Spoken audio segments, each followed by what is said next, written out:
اب آپ اس مبارک سلسلے کا تیسرا حلقہ سماعت فرمائیں۔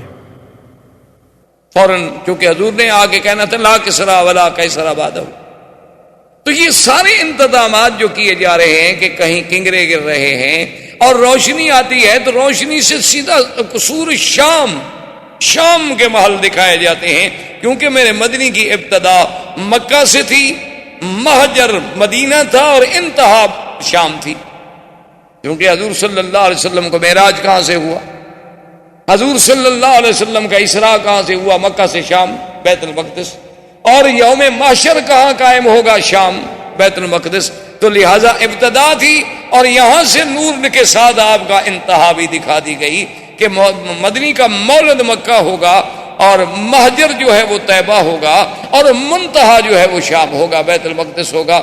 اچھا، اور خدا کی شان دیکھیں، عیسیٰ ابن مریم بھی تصدیق کے لیے کہاں اتریں گے، وہی شام۔ تو اب جناب بی بی آمنہ فرماتی ہیں کہ حضور صلی اللہ علیہ وسلم سرکار دو عالم، رحمت دو جہاں، سرکار مدینہ صلی اللہ علیہ وسلم جب پیدا ہوئے تو فرماتی ہیں یہ تمام دنیا کے بچوں سے ایک علیحدی وضع پہ پیدا ہوئے کہ باقاعدہ مورخین نے لکھا ہے کہ آپ جب پیدا ہوئے تو آپ کے دونوں ہاتھ زمین پہ تھے اور ایسے محسوس ہوتا تھا کہ سجدہ کر رہے ہیں آپ نے اللہ کو، اور اس کے بعد ایسے انگلی اٹھائی اور آسمانوں کی طرف دیکھا۔ یہ کوئی تصور بھی نہیں کر سکتا تھا کہ ایک پیدا ہونے والا بچہ یوں کرے۔ بعض علماء نے تو حضور کا کلام بھی نقل کیا ہے کہ جیسے مہد میں عیسیٰ علیہ السلام نے کلام کیا، اسی طریقے سے یعنی گود میں اس ماشتہ کے بیٹے نے کلام کیا، اصحاب اخدود کے واقعے میں باقاعدہ ایک بچے نے کلام کیا، موسیٰ علیہ السلام پہ جب تہمت لگی تو بچے نے کلام کیا، یوسف علیہ السلام پہ جب تہمت لگی تو بچے نے کلام کیا۔ تو بعض علماء نے نقل کیا ہے کہ حضور نے بھی کلام کیا، اور بعض نے تو اتنا لکھا ہے کہ پہلا کلام ہی یہ تھا اللہ اکبر کبیرہ والحمد للہ کثیرہ وسبحان اللہ بکرۃ واصیلا۔ اور سیرت پاک کے اس پہلو پہ دیکھیں کہ حضور صلی اللہ علیہ وسلم بی بی فرماتی ہیں کہ ولد مختونا ومسرورا، کہ حضور جب پیدا ہوئے تو ختنہ ہو چکا تھا، اور حضور جب پیدا ہوئے تو چہرے پہ مسکراہٹ ہے، مسرور ہیں، خوشی ہے۔ عبد المطلب کو خبر دی گئی کیونکہ حضور کی پیدائش سے 6 مہینے پہلے ہی آپ کے والد عبداللہ تو فوت ہو گئے۔ اب خدا کی شان دیکھیں کہ والد یوں فوت ہو گئے، پھر بعد میں والدہ فوت ہو گئی، دادا فوت ہو گئے، چاچا فوت ہو گئے، اور حضور صلی اللہ علیہ وسلم کی وہ شان یتیمی جس کو قرآن نے خود ذکر کیا کہ الم یجدک یتیما،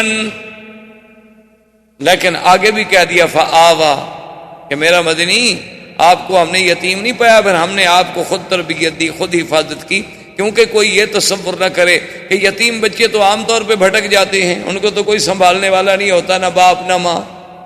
جن کے ماں باپ ہیں وہ تو کنٹرول کرتے ہیں نا بچے کو، کیا پڑھ رہا ہے، کہاں جاتا ہے، کہاں سوتا ہے، کون دوست ہیں، لیکن جو یتیم ہے اس کا کون فکر کرے؟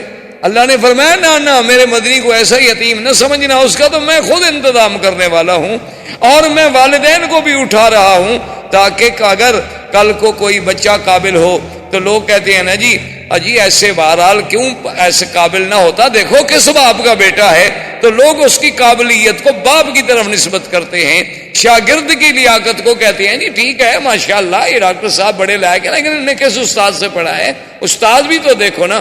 اللہ نے فرمایا میرا مدنی نہ میں آپ کا باپ رکھوں گا، نہ دادا، نہ استاذ، نہ مدرسہ، تاکہ تیرے کمالات کی نسبت صرف تیرے رب کے ساتھ ہو اور کسی کے ساتھ، اور کسی سے نسبت کی ہی نہ جا سکے، کوئی یہ نہ کہے کہ جی باپ کی تربیت نے ان کو بنا دیا۔ اس لیے حضور فرماتے تھے کہ ادبنی ربی فاحسن تادیبی، کہ مجھے ادب جو سکھایا میرے رب نے سکھایا، میری تربیت میرے رب نے کی ہے، تو وہ کیسا ادب تھا کہ آپ حیران ہوں گے کہ پیدا ہونے کے بعد بھی جنہوں نے بائیں پستان سے کبھی دودھ پینا گوارا نہیں کیا، کہ میں نبی ہوں، میرا کام دائیں سے پینا ہے، دائیں ہاتھ سے پینا ہے، دائیں چیز کو پسند کرنا ہے، میں یسار کو کیوں پسند کروں؟ اندازہ کریں سرکار دو عالم صلی اللہ علیہ وسلم کی تربیت کا۔ اچھا، عبد المطلب کو اطلاع ملی کہ آپ کے گھر میں بیٹا ہوا، عبد المطلب اس وقت کعبۃ اللہ میں بیٹھے تھے. جب ان کو اطلاع ملی کہ آپ کے گھر میں عبداللہ کے گھر میں بیٹا پیدا ہوا ہے اور ولد مختونا و مسرورا، اور یہ پہلا خوش نصیب بیٹا ہے کہ جو مختون ختنہ بھی ہو چکا ہے اور جو سرہ ہے وہ بھی خود بخود کٹی ہوئی ہے، اس کو بھی کاٹنے کی ضرورت نہیں پڑی. حیران ہو کے ان کا اچھا، تو جلدی جلدی دوڑے آئے اور اپنے بٹے کو اٹھایا. اور پتہ ہے، اور بی بی بھی کہتی ہے اللہ اکبر.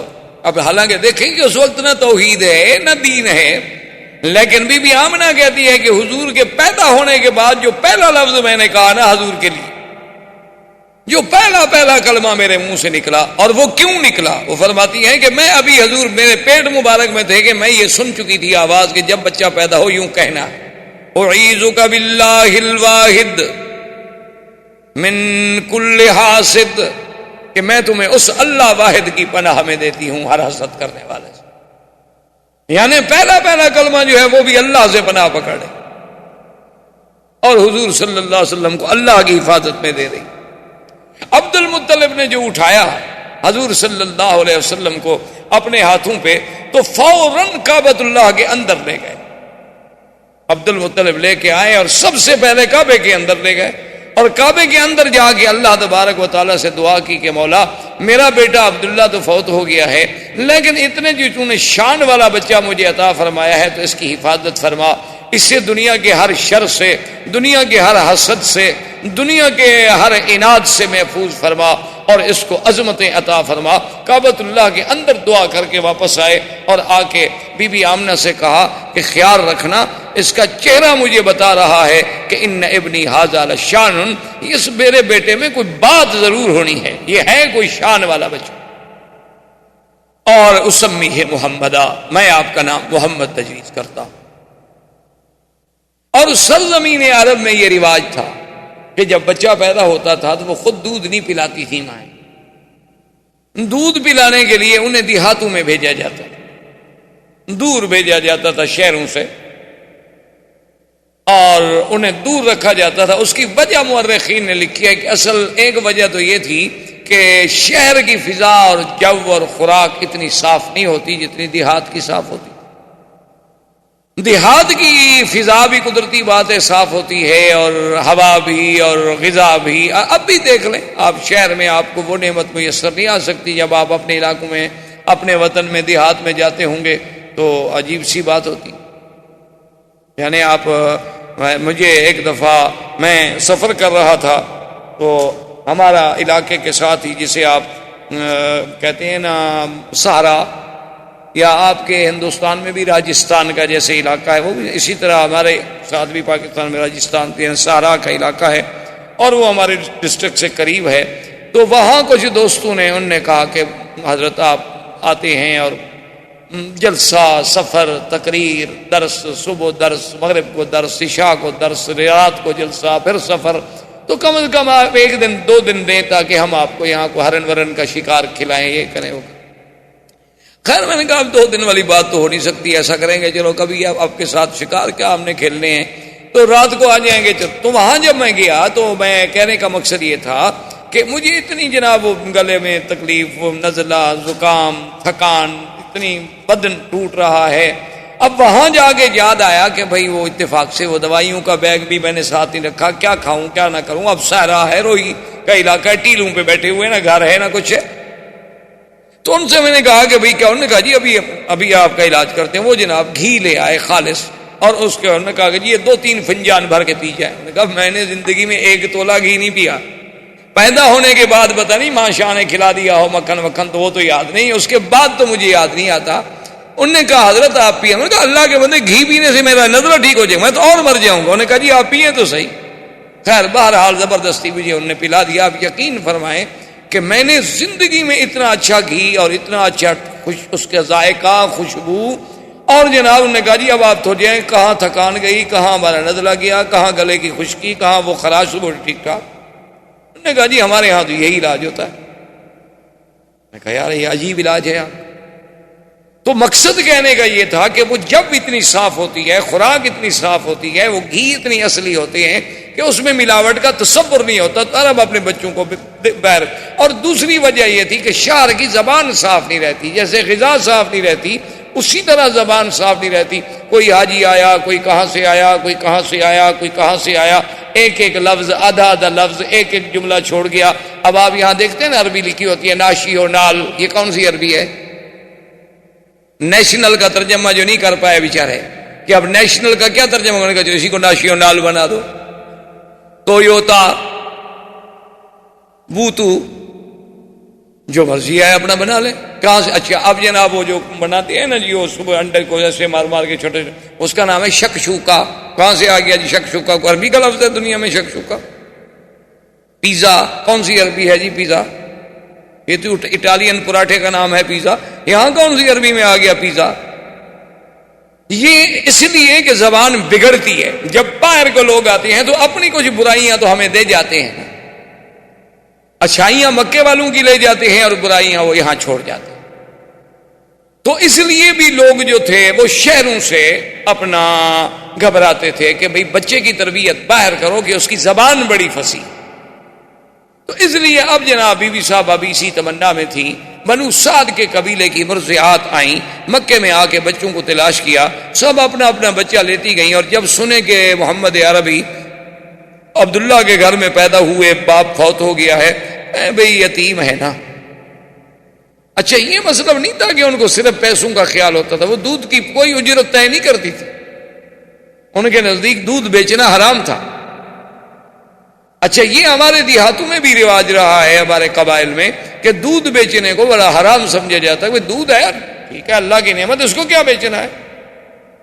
اب تو خیر لوگ دودھ والی بیچ دیتے ہیں، دودھ کیا ہوا، اب تو قومیں اتنی ترقی کر گئی. اچھا خیر جناب وہ یہ ہوا کہ وہ یہ سوچتے تھے کہ بعد میں اکرامیہ جو ہے وہ تو ہمیں ملنا ہے نا، طے نہیں کرتے کہ ہمیں دودھ پلانے کے اتنا پیسے دو. لیکن صاف بات ہے کہ بڑا گھر ہوگا تو اکرام، لباس، کپڑے، یہ وہ ملے. اور ایک یتیم بچے کے گھر سے بھی ہمیں کیا ملے گا؟ ماں غریب ہے، باپ مر گیا ہے، دادے کی کفالت میں ہے. اور اس زمانے میں عبد المطلب کا گھرانہ سب سے زیادہ غریب تھا. غربت کی وجہ کیا تھی کہ جو کچھ ہوتا تھا وہ تو حاجیوں پہ لٹا دیتے تھے، جو کچھ ہوتا تھا وہ حاجیوں پہ لٹایا جاتا تھا کہ ان کو پانی پلاؤ، شربت پلاؤ، ان کو جناب کھانا کھلاؤ، ان کے رہنے کا انتظام کرو. اب اتنے حاجیوں کا انتظام کرنا ہے ایک سردار کو، تو اس کے گھر میں بچ کیا جاتا ہے. تو بہرحال جب وہ مایوس ہو گئیں تو بیٹھے بیٹھے حلیمہ نے، جو حضور صلی اللہ علیہ وسلم کی مرضعہ ہیں، دایا ہیں، اپنے شوہر سے کہا، ان کے شوہر کا نام حارث، اپنے شوہر سے کہا کہ مجھے کوئی بچہ نہیں ملا، اور میں یہ بھی نہیں چاہتی کہ سب لوگ تو بچے لے جائیں اور میں بغیر بچے کے جاؤں. تو اب ایسا کیوں نہ کریں کہ ہم اس یتیم بچے کو لے لیں. اس نے کہا کہ ٹھیک اچھی بات ہے، جب اور کوئی نہیں ملا تو چلو خالی رہنے سے تو بہتر ہے کہ کوئی بچہ تو ہم لے جائیں. بی بی حلیمہ آئی، آگے دیکھا تو عبد المطلب بیٹھے ہیں. انہوں نے پوچھا کون ہو؟ نے کہا میں مرضعہ ہوں، میں سنا ہے کہ بچہ ہے، یتیم ہے اور وہ میں لینا چاہتی ہوں. انہوں نے کہا دیکھ لو کہ وہ یتیم ہے، ان کے والد فوت ہو گئے، اور تمہیں پتا ہے کہ ہم سرداری کی وجہ سے اور خدمت حجاج کی وجہ سے اتنے تنگ دست ہیں، شاید تمہاری خدمت نہ کر سکیں. لیکن ایک بات میں تمہیں بتاؤں، ایسا بچہ تمہیں کبھی نہیں ملے گا. اور اس کے بعد انہوں نے پوچھا ما اسمک، تیرا نام کیا ہے؟ تو بی بی کہتی ہے میں نے کہا حلیمہ. نے کہا قبیلتو کے، تمہارا قبیلہ کون سا ہے؟ نے کہا بنو سعد. تو فرح فرحن شدیدہ، حضرت عبد المطلب بڑے خوش ہو گئے، کہنے لگے اسمو کے حلیمتی حلیمہ و قبیلتو کے سعد و ابنی محمدہ، تمہارا نام حلیمہ حلم سے ہے اور قبیلہ سعد سعادت سے ہے، لیکن میرا بیٹا بھی تو پھر محمد ہے صلی اللہ علیہ وسلم. اور بی بی حلیمہ کہتی ہیں کہ میں اندر گئی تو حضور صلی اللہ علیہ وسلم ایک سبز ریشمی کپڑا تھا جو اماں نے نیچے بٹھایا ہوا تھا، اور اس پہ حضور ایسے سیدھے لیٹے ہوئے تھے. اور فرماتی ہے کہ اتنا جمال تھا، اتنا حسن تھا، اور اتنی چہرے پہ تبسم تھا کہ میں تو ڈر گئی کہ میں ان کو اٹھا کے نیند سے بیدار کر کے ایسے اس منظر کو کہیں ضائع نہ کر بیٹھوں. میں اب ڈر کے مارے ہاتھ نہ لگاؤں کہ چلو سونے دو میرے پاک نبی صلی اللہ علیہ وسلم، کہ اتنی پیار سے لیٹے ہوئے ہیں کہ نظریں آسماں کی طرف ہیں، چہرے پہ تبسم ہے، اور رنگ ایسا میں نے نہیں دیکھا، جمال ایسا میں نے نہیں دیکھا۔ تو میں نے بی بی آمنہ سے پوچھا کہ آپ کا یہ بیٹا، اس نے کہا تمہیں پتہ ہے کہ ولد مختونن، یہ تو پیدا ہی مختون ہوا ہے، یہ تو پیدا ہی مسرور ہوا ہے۔ ان ابنی ھذا لشان، میرے اس بیٹے کو اللہ نے کوئی مقام دینا ہے۔ حلیمہ اگر بچہ لینا ہے تو ذرا خیال سے لے جانا۔ اور حلیمہ بی بی کی سواری کیا تھی؟ یہ گدھا۔ بعض روایات میں اونٹنی کا ذکر ہے، لیکن بعض روایات میں گدھا کا ذکر۔ اچھا، اب جناب عجیب شان دیکھیں کہ جب وہ آئے، سواری چونکہ ایک تھی، آگے اس کا شوہر بیٹھا، اصولی سی بات تھی کہ خامن جو ہیں وہ آگے بیٹھتے ہیں اور عورتیں پیچھے بیٹھتی ہیں۔ آج کل تو نہیں، یعنی اس زمانے کی میں بات کر رہا ہوں، یہ حضور صلی اللہ علیہ وسلم کے اس دور ولادت کی بات ہے۔ تو بہرحال وہ حارث جو تھا وہ سواری پہ آگے بیٹھا، اور اس کے بعد ان کی بیوی پیچھے۔ اب بیوی پیچھے بیٹھے گی تو حضور کو تو آخر وہ گود میں لے گی نا۔ اچھا، جب گود میں لے کے بیٹھی، سواری نہیں چلتی، وہ سواری کھڑی نہ ہو۔ اب بیوی کہتی ہے میں حیران ہو گئی، پہلے ہماری سواری کمزور تھی، اب اور یہ ہو گیا کہ بھئی اتنا بچے کا بوجھ تو نہیں ہو سکتا کہ اس کی وجہ سے یہ نہ چلے۔ تو کہتی ہیں کہ میں نے کہا اپنے شوہر سے کہ ایسا کرو کہ سواری ایک تو کمزور ہے، دوسرا شہر میں آنے کے بعد بھی سواری جو ہے جانور پر اثرات ہوتے ہیں، ابھی تم اس کو آگے پکڑ کے چلاؤ، جب باہر نکل جائیں گے پھر تم بیٹھ جانا۔ تو جب میرا خاوند اترا، اس نے آگے پکڑا تو چل پڑی، اور جب ہم شہر سے نکل گئے ہم نے پھر سواری کو بٹھا دیا، پھر اسی طرح بیٹھے، پھر وہ رک گئی۔ میں نے کہا کیا بات ہے؟ تو حارث کہنے لگا کہ آمنہ معلوم ہوتا ہے کہ یہ بچہ کوئی ایسے شان والا ہے کہ اس کو اس کا مالک پیچھے نہیں بیٹھنے دیتا، اس کو آگے ہی بٹھانا ہوگا، تو لہذا اس کو میں آگے لے لیتا ہوں، تم پیچھے بیٹھی رہو۔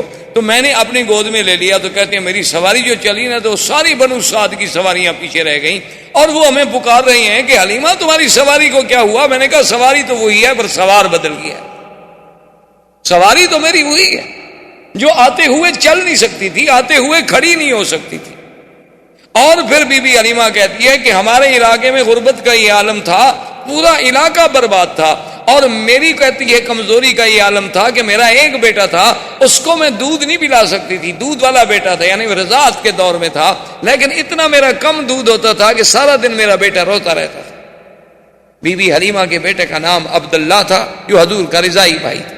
اب دیکھیں، باپ کا نام بھی عبداللہ اور رضائی بھائی کا نام بھی عبداللہ، ماں کا نام آمنہ اور مرضیہ کا نام حلیمہ، یعنی آمنہ امن سے، حلیمہ حلم سے، قبیلہ سعد سے، اور رضاعت والا بھائی بھی عبداللہ۔ یہ سارے اتفاق ہے۔ یہ تو معلوم ہوتا ہے کہ اس خالق کائنات نے نظام بنایا کہ جس چیز پہ آپ نظر ڈالیں، یعنی عجیب حیرت ہوگی۔ اچھا دیکھیں نا، اگر آپ لفظ دیکھیں اللہ تو کس دوسرے لفظ پہ شد ہے، پہلے لفظ پہ تو شد نہیں ہے نا۔ اور حضور کے نام پہ بھی دیکھیں محمد، وہاں بھی شد دوسرے نام پہ آتی ہے، پہلے نام پہ نہیں آئی، آخر پہ بھی نہیں آئی۔ یعنی یہ سارے اتفاقات ہیں۔ یہ بخت و اتفاق ہے کہ ہاں جی اتفاق ہے، ایسا ہو گیا ہوگا، یہ کیا بات ہے؟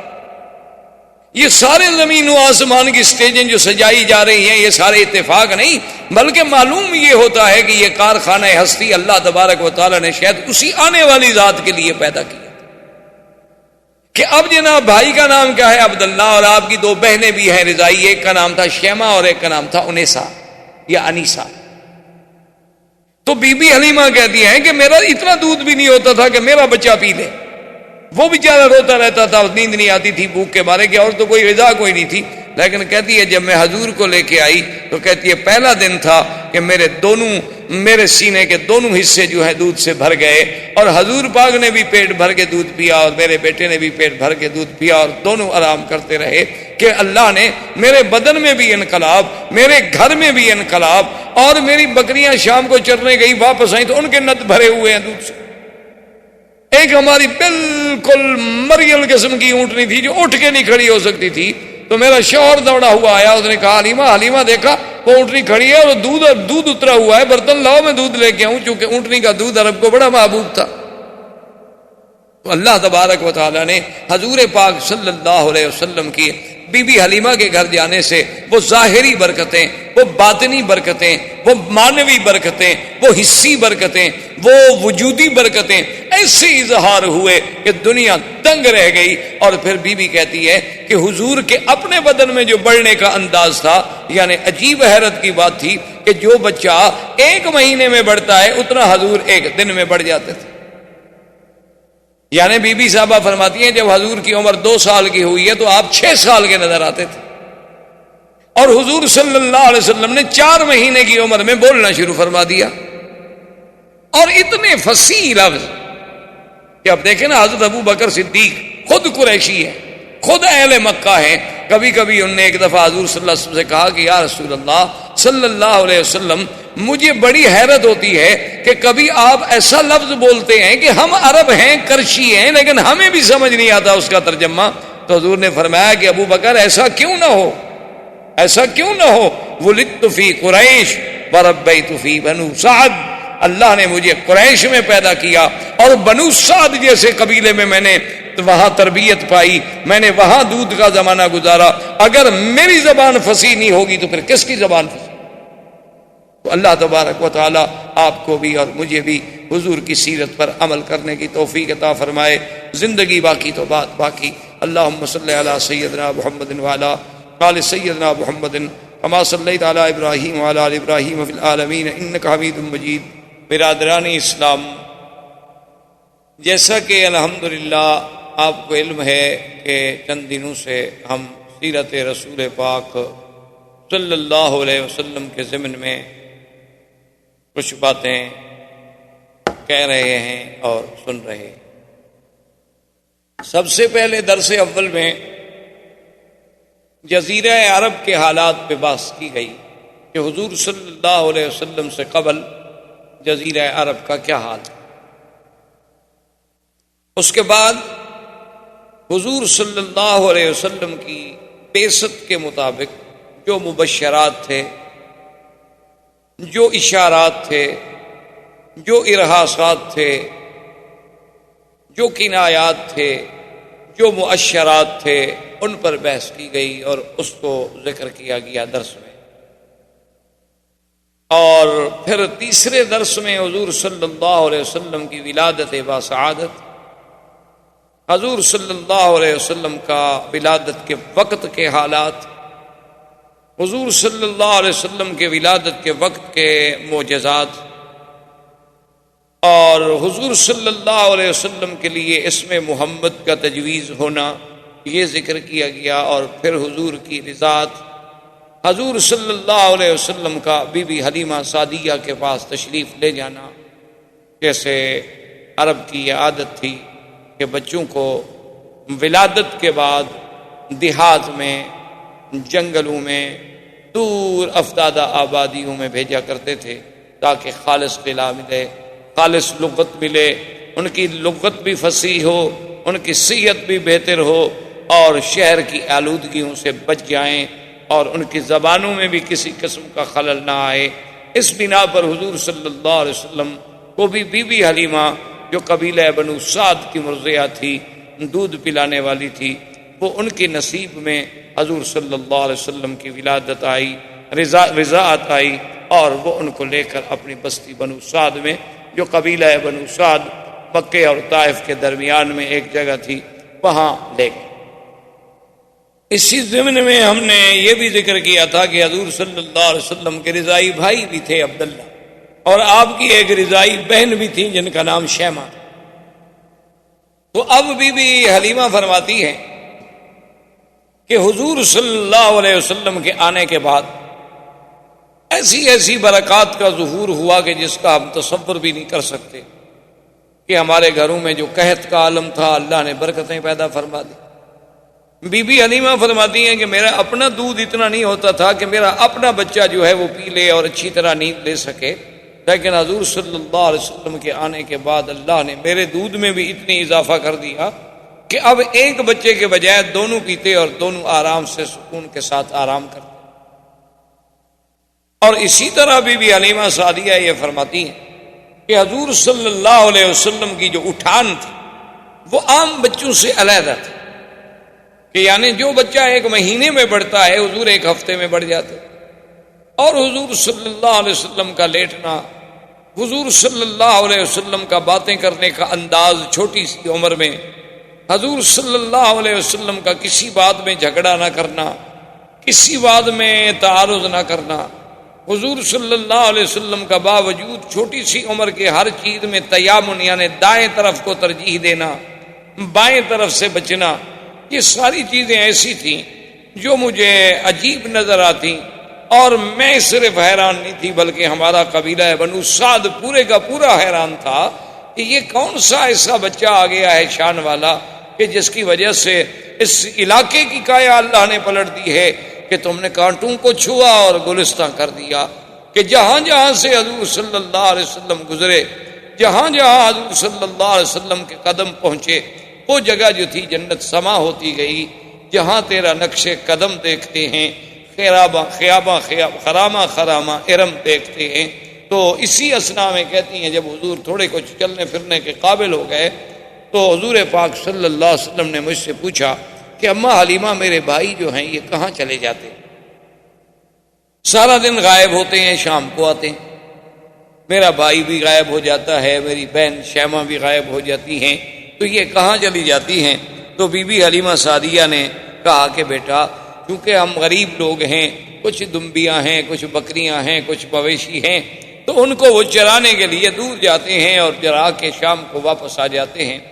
تو فرماتی ہیں کہ محمد مصطفیٰ صلی اللہ علیہ وسلم نے فرمایا کہ اماں میں بھی ان کے ساتھ بکریاں چرانے کے لیے جاؤں. تو میں نے کہا بیٹا آپ کو تکلیف کرنے کی کیا ضرورت ہے، آپ کو تو ہم اپنے پاس لائے ہیں خدمت کے لیے. انہوں نے کہا نہیں، میں یہ نہیں سوچ سکتا کہ میرے بھائی اور بہن ایک عمل کریں، ایک محنت کریں اور میں اس میں شرکت نہ کروں. تو حضور صلی اللہ علیہ وسلم بھی تشریف لے گئے.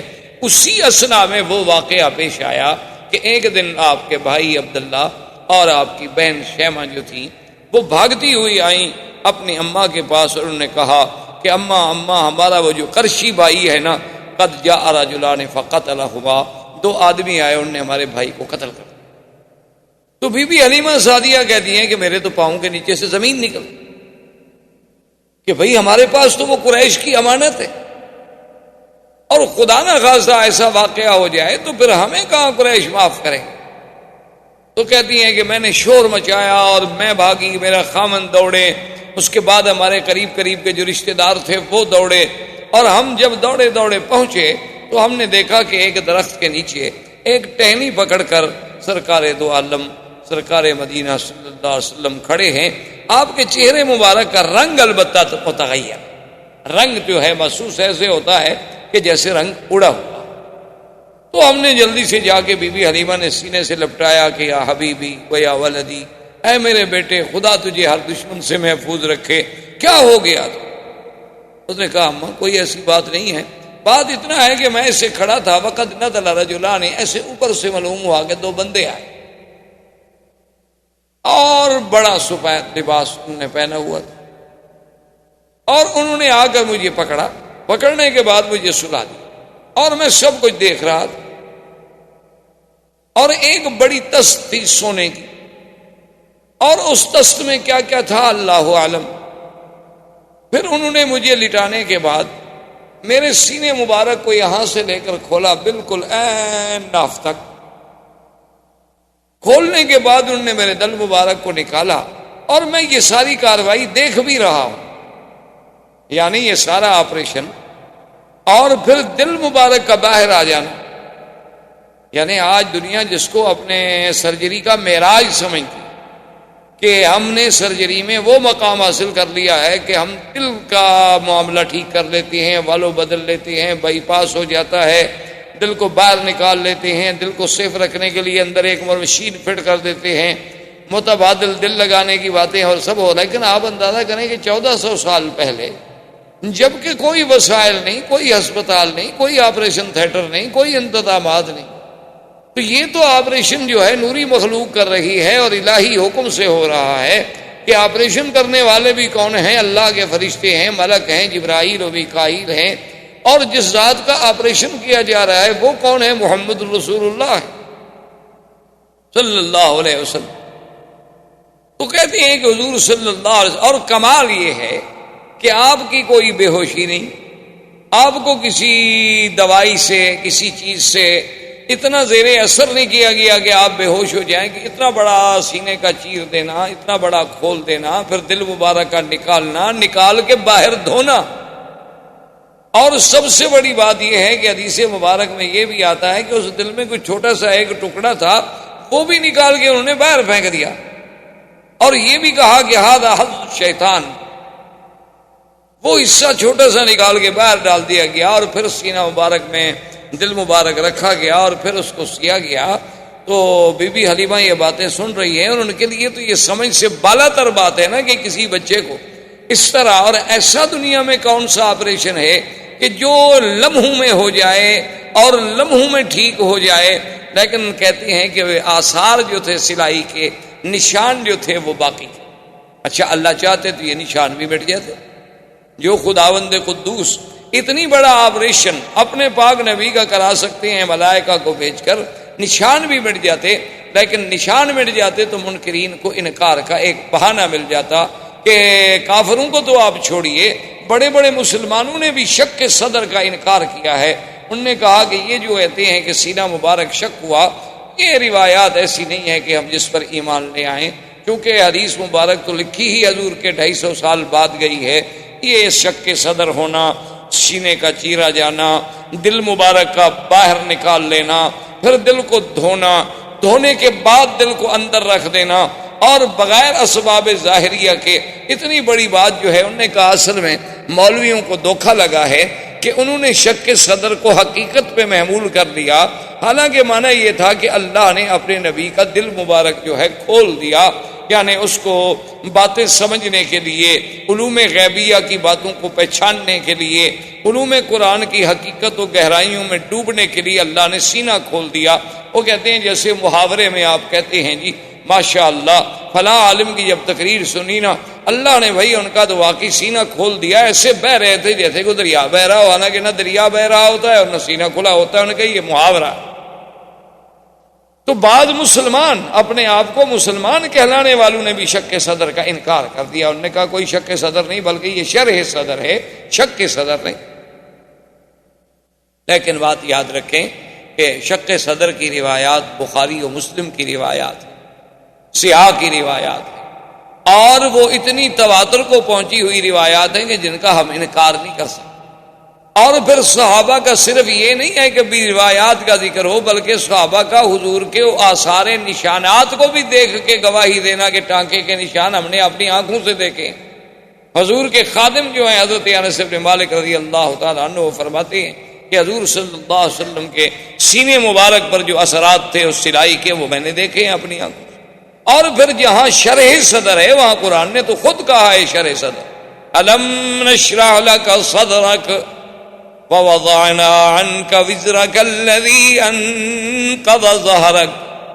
اور اسی طرح قرآن کہتا ہے فمن يرد الله ان يهديه يشرح صدره للاسلام فهو على نور من ربه۔ اور اسی طرح قرآن نے موسیٰ علیہ السلام کی دعا نقل کی، رب اشرح لي صدري ويسر لي امري وَاحْلُلْ عُقْدَةً مِّن لِّسَانِي يَفْقَهُوا قَوْلِي۔ اور حضور کی دعا تھی اللہم متعنا بِأَسْمَائِنَا وَأَبْصَارِنَا وَاشْرَحْ صُدُورَنَا۔ تو شرح صدر تو قرآن نے خود ذکر فرمایا۔ تو اگر شرح صدر سے علماء کو دھوکہ لگتا تو اس شرح صدر والی آیت میں وہ لکھ دیتے کہ یہ شک صدر ہے، یا شک صدر والی آیت کے نیچے اور حدیث کے نیچے لکھ دیتے کہ یہ شرح صدر ہے۔ یہ بات نہیں، حضور کا ایک دفعہ شرح شک صدر نہیں بلکہ 2 دفعہ حضور کا شک صدر ہے۔ ایک بچپن میں جب سرکار دو عالم صلی اللہ علیہ وسلم اپنی مرضعہ بی بی حلیمہ بنو سعد کے قبیلے میں تھے، اس وقت بھی آپ کا سینہ مبارک کھولا گیا۔ اور ایک جب حضور صلی اللہ علیہ وسلم کو اسراء اور معراج پہ لے جانے کا فیصلہ ہوا تو وہ بھی اللہ کے حرم میں مسجد الحرام میں یہاں آ کر فرشتوں نے پھر آپ کا سینہ مبارک کھولا۔ اور اصل وجہ اور حکمت اللہ کی شان یہ تھی کہ کہ آخر حضور صلی اللہ علیہ وسلم جلالت شان کے ساتھ، اس میں تو کوئی شک نہیں کہ آپ بشر ہیں اور سید البشر ہیں، اس میں تو کوئی شک نہیں کہ آپ ابن عبداللہ ہیں، اس میں تو کوئی شک نہیں کہ آپ ابن آمنہ ہیں، اس میں تو آپ کوئی شک نہیں کہ آپ عبد المطلب کے پوتے ہیں، ابی طالب کے بھتیجے ہیں، عبداللہ کے بیٹے ہیں، آمنہ کے لال ہیں، بی بی حلیمہ سعدیہ سے دودھ پینے والے ہیں۔ تو علماء نے لکھا ہے کہ وہ تقاضائے بشریت کا جو حصہ تھا، اللہ کو یہ بھی گوارا نہیں تھا کہ اس بشریت کی چیز پر کبھی کسی شیطان کے وساوس کا اثر ہو جائے۔ اللہ نے اس حصے کو ہی نکال دیا کہ وہ چیز ہی باقی نہ رہے، اب باقی ہی وہ رہے گا جس کا تعلق صرف اللہ سے ہو سکتا ہے، غیر اللہ کا کوئی تاثر وہاں دخل ہی نہیں دے سکتا، اس لیے کہ اللہ کے بندوں پر جب شیطان کا اثر نہیں ہو سکتا تو اللہ کے نبی تو پاک ہوتے۔ تو اللہ تبارک و تعالیٰ نے ان کا ایک حقیقتاً ہی انتظام فرما دیا کہ اس حصے کو ہی نکال دو، اس جگہ کو ہی نکال دو جہاں شیطان کے وساوس کا حملہ ہو سکتا تھا باعتبار بشریت کے، ورنہ اللہ کے رسول صلی اللہ علیہ وسلم تو اتنے معصوم ہیں کہ انسان تو انسان، جن تو جن، بلکہ شیطان۔ ایک صحابی نے پوچھا کہ حضور قرآن پاک میں موجود ہے کہ ہر بندے کے ساتھ ایک ملک ہوتا ہے، ایک فرشتہ ہوتا ہے اور ایک شیطان ہوتا ہے، ایک قرین ہوتا ہے شیطان اور ایک ملک ہوتا ہے ہر بندے کے ساتھ، تو کیا یا رسول اللہ صلی اللہ علیہ وسلم آپ کے ساتھ بھی وہ قرین ہے، وہ شیطان ہے؟ آپ نے فرمایا کہ ہے ولکنہ اسلم، ہے تو صحیح لیکن وہ بھی مسلمان ہو گیا، تو لہذا اب وہ بھی میرے خلاف تو کوئی غلط بات تو مجھے نہیں بتا سکتا۔ یعنی حضور صلی اللہ علیہ وسلم کی صحبت کا یہ عالم تھا۔ تو ایک دفعہ تو آپ کو بچپن میں تیار کیا گیا کہ وہ حصہ جو ہے اس کو نکال دیا جائے اور آپ کے دل کو ایمان و حکمت سے بھر دیا جائے کہ انا سنلقی علیک قولا ثقیلا، پھر ہم نے آپ پر ایک بہت بڑا بھاری قول اتارنا ہے، اللہ نے قرآن اتارنا ہے، اللہ نے قرآن کے اعلان کے لیے اپنے پاک پیغمبر کو تیار کرنا ہے۔ تو یہ باطنی تیاری بھی ہو رہی تھی، ظاہری تیاری بھی ہو رہی تھی۔ تو اب بی بی حلیمہ کہتی ہیں کہ میں حیران ہو گئی، میں نے کہا اب اس کا حل کیا ہے، کیا ہو سکتا ہے؟ تو میں نے بڑی سوچ و بچار کے بعد، ایک ہمارے علاقے میں بہت بڑا کاہن تھا، بہت بڑا ماہر تھا، راہب تھا ان باتوں کا، تو میں اس کے پاس ان کو لے گئی اور میں اپنے خاوند کو بھی لے گئی۔ تو اس نے جب دیکھا تو اس نے کہا کہ نام کیا ہے؟ میں نے بتلایا کہ نام یہ ہے محمد صلی اللہ علیہ وسلم۔ کب پیدا ہوئے؟ 12 ربیع الاول کی رات میں۔ کہاں پیدا ہوئے؟ مکہ میں۔ کیا دیکھا؟ یہ دیکھا۔ کیا کیا آثار نظر؟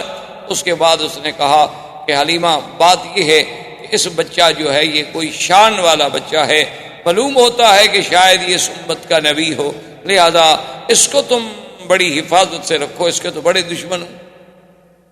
تو اب بھی حلیمہ کہتی ہیں کہ میں گھبرا گئی، حالانکہ میں 2 سال کی عمر میں ایک دفعہ والدہ کے پاس لے گئی تو پھر منتیں کر کے میں لے آئی تھی حضرت کو، کیونکہ والدہ کہتی تھی کہ اب 2 سال کی عمر ہوگی تو آپ چھوڑ دیں۔ میں نے کہا کہ نہیں، مکے میں بیماری پھیلی ہوئی ہے، کہیں حضور کو تکلیف نہ ہو جائے، کیونکہ میں چاہتی تھی کہ یہ برکت میرے گھر سے کہیں دور نہ ہو جائے، یہ رحمت میرے گھر سے کہیں نہ چلی جائے۔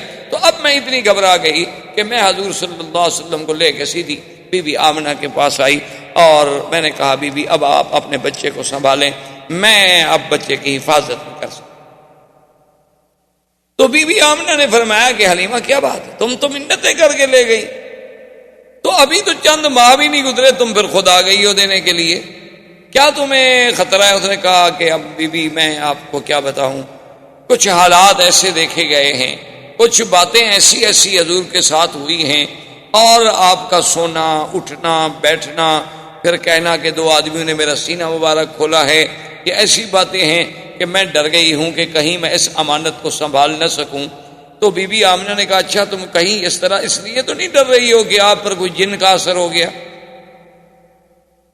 تو انہوں نے کہا پتہ نہیں، ہو سکتا ہے کہ جن کا بھی اثر ہو۔ انہوں نے کہا کہ نہیں، میرے بچے پہ کبھی جن کا اثر نہیں ہو سکتا، کیونکہ جب یہ پیدا ہوئے تھے تو میں نے اسی وقت کہا تھا کہ انی اعوذک باللہ الواحد الاحد من شر حاسد اذا حسد۔ اب دیکھیں کہ بی بی آمنہ حضور کو اس وقت بھی اللہ کی پناہ میں دے رہی ہیں پیدا ہونے کے بعد، حالانکہ وہ تو ان گھرانوں میں پیدا ہوئی جہاں بت پرستی تھی، لیکن حضور صلی اللہ علیہ وسلم کی ولادت کا سلسلہ اور حضور کی برکات کے، انہوں نے کہا کہ ہاں میرے بچے پہ جن شن تو کوئی اثر نہیں کر سکتا، لیکن اگر تم گھبرا گئی ہو تو کوئی بات نہیں، چھوڑ۔ تو حضور صلی اللہ علیہ وسلم پھر اپنی ماں کے پاس آ گئے، اور اس کے بعد عبد المطلب ابھی زندہ تھے، اور کفالت جو تھی وہ عبد المطلب کی تھی، اور عبد المطلب مکے کے سردار، اور عبد المطلب کے لیے کعبۃ اللہ کے بالکل عین دروازے کے قریب بساط بچھائی جاتی تھی، یعنی آپ کے لیے جیسے آپ نے دیکھا نا عرب کا اب بھی رواج ہے کہ گھروں سے باہر مکانوں کے ایسے تھڑے بنے ہوتے ہیں، وہاں کپڑا بچھا دیں گے، سرانے رکھ دیں گے، پیچھے مجلس بنا کے بیٹھ جائیں گے، عرب کا اب بھی رواج۔ تو عبد المطلب کے لیے جو مجلس بنتی تھی وہ بالکل عین کعبۃ اللہ کی دیوار کے ساتھ اور کعبۃ اللہ کے دروازے کے قریب، وہاں آپ کے لیے مخملی کپڑے کے بچھائے جاتے، سرانے لگائے جاتے، گدے لگائے جاتے، کیونکہ سردار مکہ تو اس وقت عبد المطلب، سارے مکے پہ ان کی سرداری تھی، اور پھر سقایا اور خدمت حجاج، خدمت حجیج، یہ سارا نظام جو ہے عبد المطلب کے سپرد تھا، لہذا ان کا احترام جو ہے دو جانب سے تھا، ایک کعبۃ اللہ کی نسبت سے اور ایک مکے کی سردار ہونے کی نسبت۔ اور جب وہ مجلس بچھا دی جاتی تو کوئی بھی آدمی جب وہاں آتا تو اس کو یہ اجازت نہیں تھی کہ وہ حضور اس عبد المطلب کی اس بساط پہ، اس جگہ پہ بیٹھ جائے، حتیٰ کہ عبد المطلب کے باقی بیٹے جو ہیں وہ بھی کھڑے رہتے تھے، باپ کا انتظار کرتے تھے جب تک والد آئیں وہ آ کے وہاں بیٹھیں۔ لیکن خدا کی شان ہے کہ محمد مصطفیٰ صلی اللہ علیہ وسلم ابھی تو 3-4 سال کی عمر نہیں ہوئی تھی، آپ جب بھی تشریف لاتے تو آ کر فوراً اپنے عبد المطلب دادے کی مجلس پہ بیٹھ جائیں، اور بھائی اگر روکتے بھی تو آپ ان کی توجہ نہ۔ اور عبد المطلب کو جب کہا گیا تو انہوں نے کہا ان ابنی ھذا لشأن، اس میرے بیٹے کے اندر کوئی اللہ نے کوئی شان رکھی ہے ایسی، اس کو منع نہ کیا کرو، اگر یہ میری مجلس پہ بیٹھ جائے تو بیٹھ جائے، میں نیچے بیٹھ جاؤں گا لیکن میں محمد کو نہیں اٹھا سکتا صلی اللہ علیہ وعلا آلہ واصحابہ وسلم۔ تو اب حضور صلی اللہ علیہ وسلم کو یعنی اس ضمن میں آپ کو یہ ایک جہاں وہاں یعنی بی بی حلیمہ کے پاس خالص غذا ملی، خالص لسان ملی، خالص لغت ملی، اور عبد المطلب کے پاس بیٹھ کے سرداری ملی، اور سرداروں کی باتیں، بڑے بڑے سرداروں کا عبد المطلب کے دربار میں آنا، بیٹھنا، باتیں کرنا، انداز کرنا، یہ ساری باتیں جو تھیں اس کی ایک تعلیم دی جا رہی تھی۔ عبد المطلب کے مجلس کوئی معمولی سی مجلس نہیں تھی، اس وقت مکے کا سب سے بڑا سردار۔ یہ سارا ایک اللہ کی طرف سے نظام۔ اور عبد المطلب کا عالم یہ تھا کہ سردار ہونے کے باوجود پیسہ نہیں ہوتا تھا، چونکہ جب پیسہ آتا تو سخاوت تھی، خرچ ہو جاتا، حاجیوں پہ خرچ ہو رہا ہے، زمزم میں شہد ملا کے پلایا جا رہا ہے، زمزم نہیں تو باہر سے پانی لا کے پلایا جا رہا ہے، سرید کھلائی جا رہی ہے، روٹی کھلائی جا رہی ہے، حاجیوں کی خدمت کی جا رہی ہے، تو اتنا پیسہ کہاں سے ملے گا سردار؟ تو بہرحال حضور صلی اللہ علیہ وسلم آپ کی کفالت میں بھی تربیت لیتے رہے، اور جب حضور صلی اللہ علیہ وسلم کی عمر مبارک زیادہ ہوئی تو ایک دن آپ کی والدہ نے یہ ارادہ کیا کہ میں حضور کو لے کر آپ کے اخوال جو ہیں بنو نجار مدینہ منورہ میں ان کے پاس جاؤں، کم سے کم میں اپنے رشتہ داروں کو بھی تو ملاؤں، اور کم سے کم حضور صلی اللہ علیہ وسلم میرے بیٹے کی زیارت کر سکیں۔ حضور کو لے کے مدینہ منورہ تشریف لے گئیں، اور خدا کی شان ہے مدینہ منورہ کی گلیوں میں جہاں جہاں حضور صلی اللہ علیہ وسلم گزرتے تو لوگ حیران ہو، جو بھی دیکھتا حضور صلی اللہ علیہ وسلم کو حیران ہو جاتے۔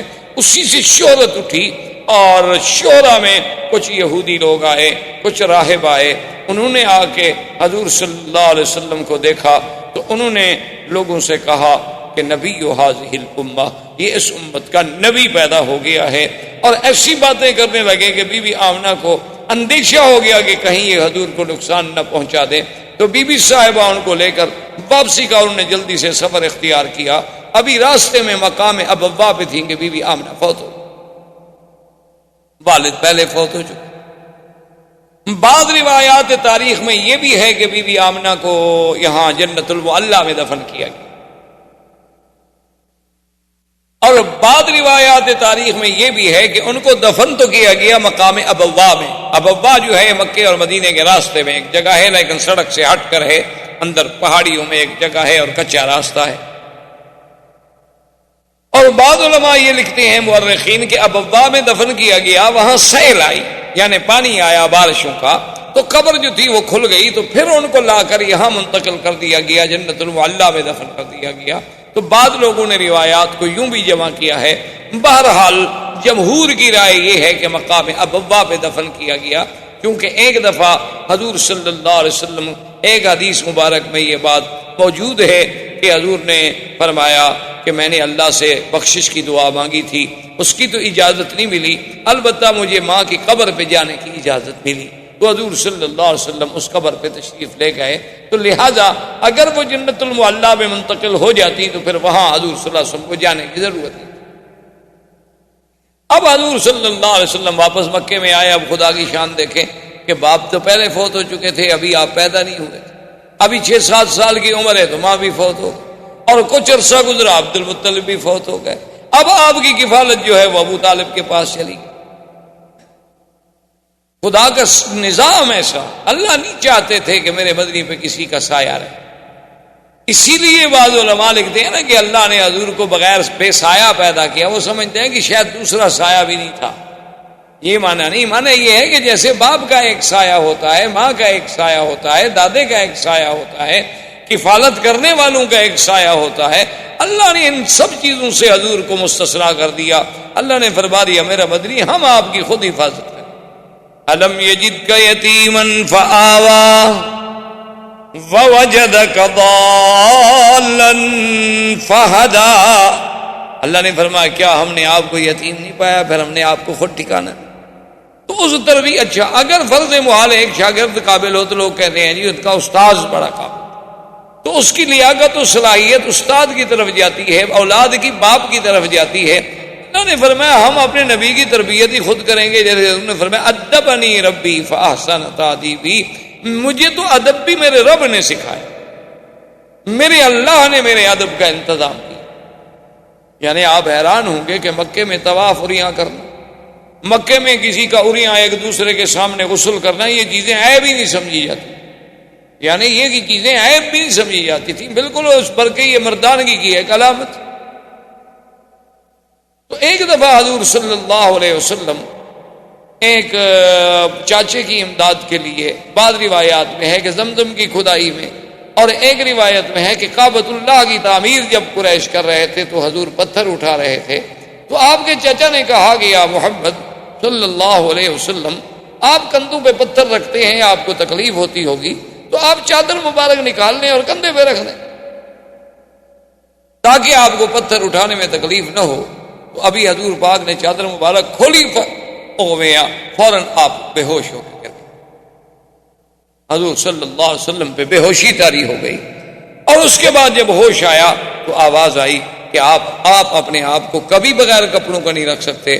تو اللہ پاک نے انتظام کر دیا کہ ساری دنیا اوریاں ہو سکتی ہے لیکن میرا مدنی محمد مصطفیٰ اوریاں نہیں ہو سکتا، یہ اوریانی تو شرف کے خلاف چیز ہے، اس کے لیے اللہ کے نبی کی شان تو ایسی نہیں، اور دنیا چاہے کچھ۔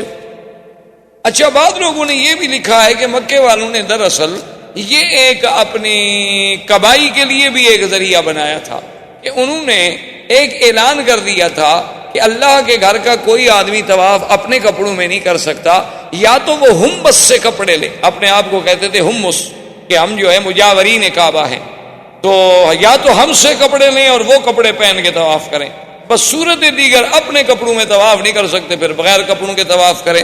تو جو لوگ آتے تو وہ ان سے پیسے، ان سے کپڑے لیتے، تو صاف بات ہے کہ پھر نظر نیاز چڑھاوا تو دینا ہے مجاوروں کو، تو اس کے بعد ان کے پیسے بن جاتے، چاندی بن جاتی، اور جن غریبوں کے پاس پیسے نہ ہوتے وہ کعبۃ اللہ کا اریاں طواف کرتے، چاہے مرد ہوتے چاہے عورتیں ہوتی۔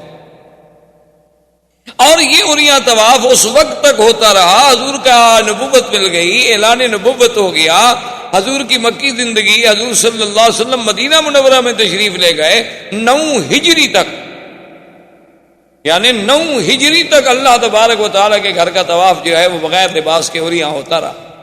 تو 9 ہجری میں حضور صلی اللہ علیہ وسلم نے سیدنا علی ابن ابی طالب رضی اللہ تعالیٰ عنہ کو بھیجا، انہوں نے آ کے اعلان کیا کہ اللہ یطوف بالبیت عریان، خبردار آج کے بعد کوئی اللہ کے گھر کا طواف جو ہے اریاں نہیں کر سکتا، اور خبردار کہ آج کے بعد کوئی مشرک اللہ کے کعبے میں داخل نہیں ہو سکتا۔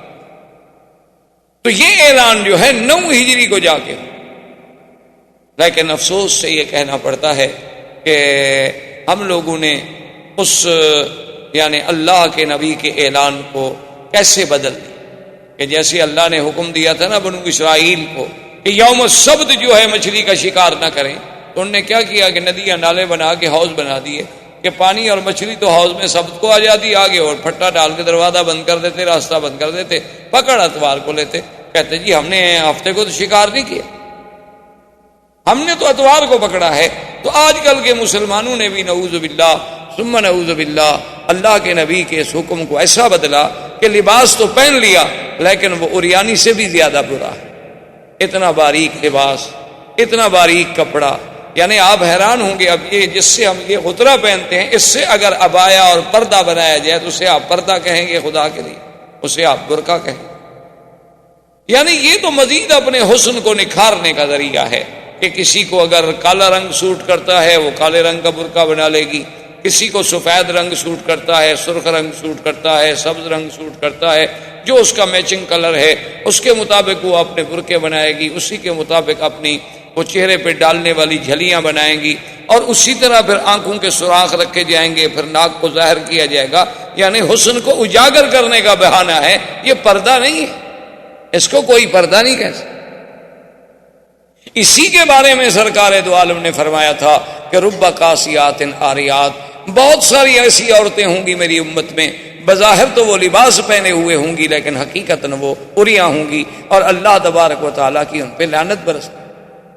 اسی لیے علماء نے لکھا ہے کہ بعض اوقات ایک آدمی موٹا کپڑا پہنتا ہے، جیسے آپ نے دیکھا جین کے پینٹ پہنی جاتی ہے، لیکن اگر وہ موٹے کپڑے کا سلائی اتنی ٹائٹ ہے کہ ہر عضو نظر آ رہا ہے تو وہ بھی عریاں کے حکم میں، یعنی وہ بھی اسی حکم میں آئے گا کہ جیسے اس نے لباس پہنا ہوا نہ ہو، کہ ہر عضو، اس کے وجود کا ایک ایک حصہ، اس کی یعنی وجود کی سٹائل، اس کے سینہ، اس کے ابھار، ہر چیز الگ الگ اگر نظر آ رہی ہے، کپڑا چاہے موٹا ہو تو وہ بھی عریاں کے حکم میں ہوگا کہ رب قاسیات عاریات، کہ بہت ساری عورتیں ایسی ہوں گی کہ جنہوں نے بظاہر تو لباس پہنے ہوئے ہوں گے، یا ایسی جرابیں پہن لینی جو اس کے رنگ سے ملتی ہوں، پتہ ہی نہ لگ سکے کہ اس کے بدن کا رنگ ہے یا ایک باریک سی جراب چڑھی ہوئی ہے اس کے اوپر۔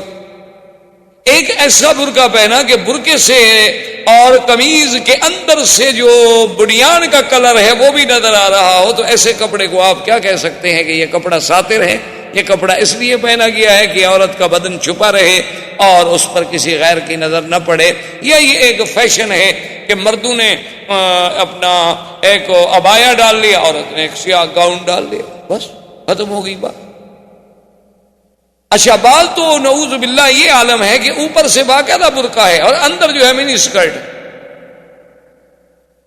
بعض کا اوپر سے برقع ہے اور اندر جو ہے وہی جین پہنے ہوئی ہے مردانہ۔ انا للہ و انا الیہ راجعون۔ تو بہرحال یہ عریانی کا دور چلتا تھا، لیکن اللہ نے حضور پاک صلی اللہ علیہ وسلم کے لیے یہ گوارا نہ کیا، کیونکہ حضور کو ادب سکھانے والے تو اللہ کی ذات تھی۔ اب ابو طالب کی کفالت کا زمانہ آیا تو حضور پاک نے دیکھا کہ میرے چاچے کے لیے بھی غربت کا بڑا دور ہے، سردار تو ہیں لیکن اتنا پیسہ نہیں ہے کہ گھر کا خرچہ بھی چلا سکیں، اس لیے بچے جو تھے ان کے وہ بھی روٹی پر لڑتے تھے، لیکن ایک محمد الرسول اللہ تھے صلی اللہ علیہ وسلم جو کبھی جھگڑا نہیں کیا۔ اور پھر تاریخ آتی ہے کہ تاریخ میں یہ بات موجود ہے کہ ابی طالب کہتے ہیں کہ جب وہ اپنا سفرے پر، جب مائدہ پر، جب دسترخوان پر میرا پیارا بیٹا محمد تشریف لے آتے تو اس تھوڑی سی روٹی میں اتنی برکت ہو جاتی کہ ہم سب پیٹ بھر کے کھا لیتے، اور جس دن حضور نہ آتے تو کسی کو پوری بھی نہ ہوتی۔ تو ابو طالب نے یہ اہتمام کر دیا، اس نے کہا کہ بھائی ایسا کرو کہ حضور کے بغیر تو روٹی کھانی جب تک کہ محمد رسول اللہ تشریف نہ لے۔ تو اب حضور صلی اللہ علیہ وسلم نے چاچا سے کہا کہ میں آپ کی مدد کرنا چاہتا ہوں اور آپ مجھے اجازت دیں کہ میں بھی کوئی کام کروں۔ تو انہوں نے کہا کہ بیٹا آپ کام نہ کریں۔ حضور نے فرمایا کہ نہیں، میں یہ برداشت نہیں کر سکتا کہ آپ کے بڑھاپے کا زمانہ ہے، اخراجات بہت زیادہ ہیں، اور اللہ نے مجھے الحمدللہ جوان بنایا ہے، تو میں کیوں نہ کام کروں۔ تو حضور نے بکریاں چرانی شروع۔ علی قرارین، کچھ پیسے مقرر ہو گئے، حضور بھی بکریاں لے کے تشریف لے جاتے باہر، ان کو چراتے، مزدوری کرتے۔ دراصل یہ بکریاں چرانا جو ہے یہ بھی اللہ کی طرف سے تربیت کا ایک حصہ تھا، اور ہر نبی نے بکریاں چرائی، یعنی یہ صفت صرف ہمارے آقا کی نہیں تھی، بلکہ اللہ کے جتنے انبیاء گزرے ہیں سب نے بکریاں چرائی۔ علماء نے لکھا اس میں حکمت تھی کہ تمام جانوروں میں سب سے زیادہ شرارتی جانور جو ہے بکری ہے۔ ایک منٹ میں پہاڑ پہ چڑھ جائے گی، ادھر بھاگ جائے گی، ادھر بھاگ جائے گی، ادھر بھاگ جائے گی، تو چرانے والے کے لیے ایک بہت بڑا امتحان ہوتا ہے۔ وہ لا رہا ہے، اچھا باقی جانور ہیں ایک دفعہ آپ ہانک دیں گے بس چل پڑیں گے، لیکن یہ ادھر بھاگ رہی ہے، ادھر بھاگ رہی ہے۔ اور اس لیے حضرت موسیٰ علیہ السلام کا ایک دفعہ آتا ہے نا کہ ایک بکری کے پیچھے بھاگتے بھاگتے بھاگتے جب غصے میں آئے تو اسے بیت مارا، تو اللہ نے کہا کہ موسیٰ میرے بندے بھی تو میری فرمان سے بھاگتے رہتے ہیں، لیکن میں نے تو ان کو معاف کر دیتا ہوں، تو میں ایک بکری کو بھی معاف نہ کر سکتا؟ دیکھو میرے بندے بھی تو روزانہ میرے حکم سے کہاں بھاگتے ہیں، میں ادھر کہتا ہوں ادھر جاتے ہیں، میں مسجد کا کہتا ہوں ادھر چلے جاتے ہیں، میں قرآن کا کہتا ہوں وہ بائبل کی طرف جاتے ہیں، میں نماز کا کہتا ہوں تو وہ فلم دیکھنے چلے جاتے ہیں، لیکن پھر بھی میں نے ان کو کبھی ایسا تو نہیں مارا، کیونکہ اگر اللہ ہمارے جرم پہ ہمیں مارنے پہ آ جائیں تو پھر تو ہم زمین پہ چل ہی نہیں سکتے۔ یہ تو قرآن کا فیصلہ ہے، وَلَوْ يُؤَاخِذُ اللَّهُ النَّاسَ بِمَا كَسَبُوا مَا تَرَكَ عَلَىٰ ظَهْرِهَا مِن دَابَّةٍ، اللہ نے فرمایا کہ اگر ہم بندوں کو ان کے گناہوں پہ پکڑ لیں تو پھر اس زمین پہ کوئی چیز آپ کو چلتی ہوئی نظر نہ آئے۔ یہ تو اللہ کا کرم ہے کہ ہمارے لاکھوں گناہ معاف ہوتے ہیں، کسی ایک آدھے پہ تھوڑی بہت تنبیہ ہو جاتی ہے کہ ہماری اصلاح ہو۔ تو اس لیے بکریاں چرانے میں یہ بھی تربیت تھی کہ اچھا پھر بکریوں میں آپ نے دیکھا نا کئی قسمیں ہوتی ہیں، کوئی کالی ہے کوئی پیلی ہے، تو امت میں بھی تو کئی رنگ ہوں گے۔ بکریوں میں آپ نے دیکھا ہے کئی آہستہ چلنے والی، کوئی تیز چلنے والی، کوئی دوڑنے والی، کوئی چھوٹے قد والی، کوئی بڑے قد والی، کوئی زیادہ دودھ والی، کوئی کم دودھ والی۔ تو امت میں بھی تو ایسے اختلاف ہوتے ہیں، تو اللہ اپنے نبیوں سے امت کی تربیت کا کام لینا ہوتا ہے تو ان کو پہلے ایسے کام میں ڈالتے ہیں کہ انہیں تربیت کا انداز آ جائے۔ تو ایک دن حضور پاک صلی اللہ علیہ وسلم نے چونکہ کبھی گانا نہیں سنا، حضور صلی اللہ علیہ وسلم نے کبھی موسیقی نہیں سنی، حضور صلی اللہ علیہ وسلم نے کبھی جھوٹے قصے نہیں سنے، تو کبھی شادیوں پہ نہیں گئے۔ ایک دن قریش کی بڑی شادی تھی، تو حضور نے اپنے ساتھی سے جو بکریاں چرانے میں شریک تھا اس سے کہا کہ بھائی اگر تم کل میری بکریاں سنبھال لو تو میں چاہتا ہوں کہ میں کم از کم یہ تو دیکھوں کہ مکے والوں کی شادی کا کیا طریقہ ہے، شادی پہ کیا ہوتا ہے، کیسے خوشیاں منائی جاتی ہیں، کیسے قصاص آتے ہیں، کیسے وہ قصے کرنے والے لوگ آتے ہیں، تو کم سے کم میں بھی کوئی شرکت کر سکوں۔ اس نے کہا ٹھیک ہے کل آپ کی بکریاں میں چرا لوں گا، کیونکہ رات کو تو جاگنا ہوتا نا، رات جاگیں گے تو صبح تو سو جائیں گے، لازمی بات ہے۔ حضور فرماتے ہیں کہ میں آیا تو ابھی مجلس تیار ہو رہی تھی، ابھی کوئی قصہ وصہ کوئی کہانی شروع نہیں ہوئی تھی، فغلبنی النوم، حضور فرماتے ہیں مجھے اتنی نیند نے غلبہ کیا کہ میں سو گیا، فما افقت الا بعد حر الشمس، جب صبح سورج نکلا اور اس کی دھوپ آئی تو میں نیند سے اٹھا۔ اللہ نہیں چاہتے تھے کہ میرا بدنی جھوٹے قصے سنے، اللہ نے نیند سے، کیونکہ اللہ جب ادب سکھانے والے ہوں، اللہ جب تربیت دینے والے ہوں تو پھر تربیت میں کیسے نقص آ سکتا۔ حضور پاک نے پھر دوسری رات پھر انتظام کیا کہ بھئی پچھلی رات تو اتفاق ہے شاید نیند آ گئی، آج رات تو میں بالکل نہیں سوؤں گا نا، آج حضور تیار ہو کے آئے، لیکن کہتے ہیں فغلبنی النوم، خدا کی شان ہے کہ نیند نے مجھے زبردست دبوچ لیا اور میں سو گیا، اور سب کچھ ہوتا رہا، گانے ہوتے رہے، آوازیں ہوتی رہیں، باجے بجتے رہے، لیکن ایسی نیند اللہ نے غالب کر دی کہ نیند اس وقت کھلی، مجلس اجڑ گئی، لوگ بھاگ گئے، سورج نکل آیا، حضور صلی اللہ علیہ وسلم دھوپ سے اٹھے، دیکھا تو کچھ نہیں، تو واپس آئے تو اس بھائی نے پوچھا کہ ماذا رأیت، آپ نے کیا دیکھا؟ انہوں نے کہا میں تو کچھ نہیں دیکھا، مجھے تو دونوں راتوں نیند آ گئی۔ اصل میں اشارہ اس طرف تھا کہ محمد عربی صلی اللہ علیہ وسلم جس چیز کو تیرے دین میں ہم نے حرام کرنا ہے اس کو تیرے قانون میں ہم کیسے جائیں؟ اللہ تبارک و تعالی اپنے نبی کی تربیت کا ابتدا سے ہی انتظام کر۔ ابو طالب نے اب ارادہ کیا کہ میں تجارت کا سفر کروں، چونکہ مکے والوں کے سفر ہوتے تھے تجارت کے۔ صلی اللہ علیہ وسلم کو جب پتہ چلا تو آتا ہے فأخذ بثوب امہ، حضور نے آ کر بھی اپنے چاچا کا کپڑا پکڑ لیا، جیسے کہتے ہیں نا جیسے بچہ ضد کرے تو ماں باپ کے قمیص کو پکڑ لیتا ہے کہ میں نہیں چھوڑوں گا جی، بس میں نہیں چھوڑوں گا، کیونکہ اس بیچارے کو کہاں جگہ ملے پناہ کی۔ تو حضور صلی اللہ علیہ وسلم اخذ بثوب امہ، اپنے چاچے کے کپڑے کو پکڑ لیا، کہنے لگے کہ مجھے بھی آپ ساتھ لے جائیں۔ انہوں نے کہا سفر ہے، شام تک جانا ہے، اتنا طویل سفر ہے اونٹوں کا، میں تو آپ کی وجہ سے آپ کو نہیں لے جا رہا کہ آپ کو تکلیف ہوگی۔ انہوں نے کہا میں نہیں چاہتا کہ آپ اکیلے جائیں، میں ضرور جاؤں۔ فرضی ابو طالب بھی راضی ہو گئے، کہا چلے۔ جب ابو طالب آپ کو قافلے میں لے کے چلے، اور قافلہ تو خوم شام یعنی شام کے قریب پہنچا، جہاں سے شام کی ابتدا شروع ہو جاتی ہے، یعنی نشانیاں، علامات، امارات شروع ہو جاتی ہیں، تو وہاں ایک دیر تھا، دیر کہتے ہیں سومیا، جسے آپ کہہ لیں مندر یا عیسائیوں کا گرجا۔ یہ سوامے ہوتے ہیں، آپ نے دیکھے ہیں ہر ملک میں، اب تو ہر جگہ ہے۔ عیسائیوں کے مثلاً ہندوؤں کے مندر کہلاتے ہیں، عیسائیوں کے کلیسا یا گرجا کہلاتے ہیں۔ اللہ کی شان ہے، ویسے اردو میں نام اس کا بڑا عجیب ہے، گرجا، یعنی آپ اس کو ذرا آرام سے پڑھیں نا، گرجا۔ ویسے اللہ کی رحمت سے اب گر بھی رہے ہیں، ہزاروں ایسے ہیں جو بک گئے، اور اس میں مسلمانوں کی مسجدیں مدرسے قائم ہو گئے۔ تو گر جانے کا معنی یہ تو نہیں ہوتا کہ حقیقت عبارت گر جائے، جب بدل گئی تو گویا گر گئی، اس کی بات تو ختم ہو گئی۔ تو بہرحال یہ ایک یعنی لطیفہ ہے کہ بعض آدمیوں کا نام ایسے ہوتا ہے نا جی، جیسے وہ ہمارے خواجہ صاحب تھے نا، وہ فوت ہو گئے، خواجہ محمد تو زندہ ہیں، اللہ کرے زندہ ہوں، جماعت اسلامی کے خواجہ طفیل بہت پرانے ان کے لیڈر ہیں۔ تو وہ ہمارے ایک ساتھی تھے، تو وہ جب ان کی بات ہوتی نا تو الیکشن میں ان کا مقابلہ، آپس میں ایک دوسرے کے مقابلے میں کھڑے ہوتے، تو وہ کہتے نا کہ خواجہ تو فیل،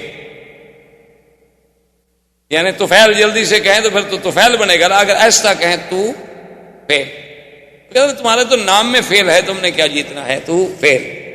تو اس لیے بعض چیزیں ایسی ہوتی ہیں کہ جن کی ادائیگی میں حروف سے ترجمے بگڑ جاتے ہیں اور معنی بدل جاتے ہیں۔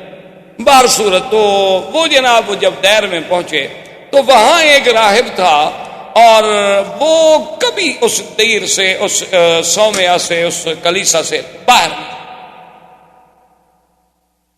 اب یہ پہلی دفعہ تھی ابو طالب کے دور میں، جب یہ سفر پہ گئے تو ان کی زندگی میں یہ پہلا واقعہ تھا، یعنی اس سے پہلے کبھی ایسا نہیں ہوا کہ وہ راہب جو ہے وہ باہر نکلا ہو۔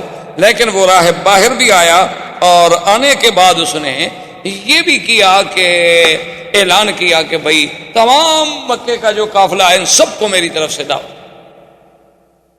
ابو طالب حیران کہ یہ تو راہب کبھی باہر نہیں آیا اور آج ہمیں دعوتیں ہو رہی ہیں، بات کیا ہے؟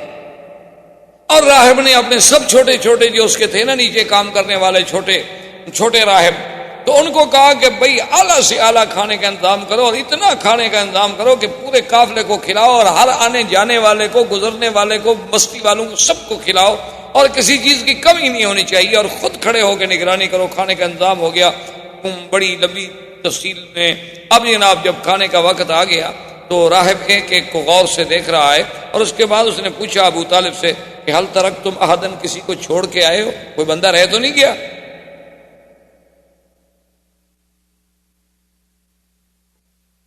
تو ابو طالب نے کہا کہ ایک بچہ رہ گیا، ہم چھوڑ آئے کہ ذرا سامان کے ساتھ رہے گا، نگرانی کرے گا۔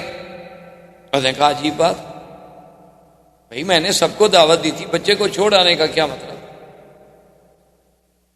تو ابو طالب نے کہا کہ کوئی ایسی بات نہیں، وہ ہمارا اپنا بچہ ہے، ہم اس کے لیے کھانا لے جائیں گے۔ اس نے کہا ابو طالب کیا بات کر رہے ہو، جس کے لیے میں نے دعوت دی ہے اسی کو تو تم چھوڑ آئے، تم لوگ تو ہمیشہ یہاں سے گزرتے رہتے ہو، پہلے بھی میں نے کبھی تمہیں دعوت دی ہے۔ اب جب حضور صلی اللہ علیہ وسلم کو بلایا گیا تو اب وہ غور سے دیکھ رہا ہے کہ یہ کیسا بچہ ہے کہ جو آتا ہے تو بادل اوپر چل رہا ہے، آپ پر دھوپ نہیں پڑتی۔ جب آپ قریب آ گئے، بیٹھ گئے، ابو طالب سے پوچھا کہ من ھذا، یہ کون ہے؟ انہوں نے کہا میرا بیٹا ہے۔ تو اس نے کہا کہ نہیں، تم جھوٹ بول، یہ تمہارا بیٹا نہیں۔ اس نے کہا میرا بیٹا ہے۔ اس نے کہا واللہ غضب تھا، اس نے کہا میں قسم کھاتا ہوں جھوٹ بول رہے ہو، تمہارا بیٹا نہیں ہے، اس کا باپ اس وقت زندہ نہیں ہو سکتا۔ اس نے کہا بات یہ ہے کہ انہو ابن اخی، میرے بھائی کا جو بیٹا ہے تو وہ میرا ہی بیٹا ہوا۔ اس نے کہا نہیں، میں سیدھی بات کروں کہ اس کا باپ مر گیا؟ اس نے کہا ہاں اس کا باپ مر گیا۔ اس نے کہا ہاں پھر ٹھیک۔ اب اس نے حضور صلی اللہ علیہ وسلم سے کہا کہ آپ کا اسم گرامی، آپ نے فرمایا میرا نام محمد ہے. فرمایا اقسمک باللات والعزیٰ، میں تمہیں لات و عزیٰ کی قسم دیتا ہوں. حالانکہ وہ نصرانی تھے، وہ نہیں لات و عزیٰ کو مانتے، لیکن مکے والے چونکہ مانتے تھے نا لات و عزیٰ کو، اس لیے قاعدہ ہوتا ہے نا کہ جو آدمی جس کو مانتا ہو آدمی کہتا ہے یار چلو تمہیں اس کی قسم. تو اس نے کہا اقسمک باللات والعزیٰ، میں تمہیں لات و عزیٰ کی قسم دیتا ہوں کہ جو میں تم سے پوچھوں سچ بتاؤ. حضور نے فرمایا لا تقسمنی باللات والعزیٰ، خبردار مجھے پھر نہ کہنا لات و عزیٰ کی قسم. انی ابغضہم اشد البغض، ساری دنیا میں مجھے سب سے زیادہ بغض اگر ہے تو ان بتوں سے. اب ابو طالب بھی حیران ہے اور راہب بھی حیران ہے کہ اتنے جوش سے، اور ابھی تو حضور صلی اللہ علیہ وسلم کی ابتدائی عمر مبارک. تو اس نے کہا کہ اچھا محمد صلی اللہ علیہ وسلم ناراض، انی اقسمک باللہ، میں تمہیں اللہ کی قسم. آپ نے فرمایا فسا، اگر تم اللہ کی قسم دیتے تو پوچھو کیا پوچھو. اس نے کہا مجھے یہ بتاؤ تم نے کبھی خواب دیکھے ہیں؟ حضور نے فرمایا ہاں دیکھے.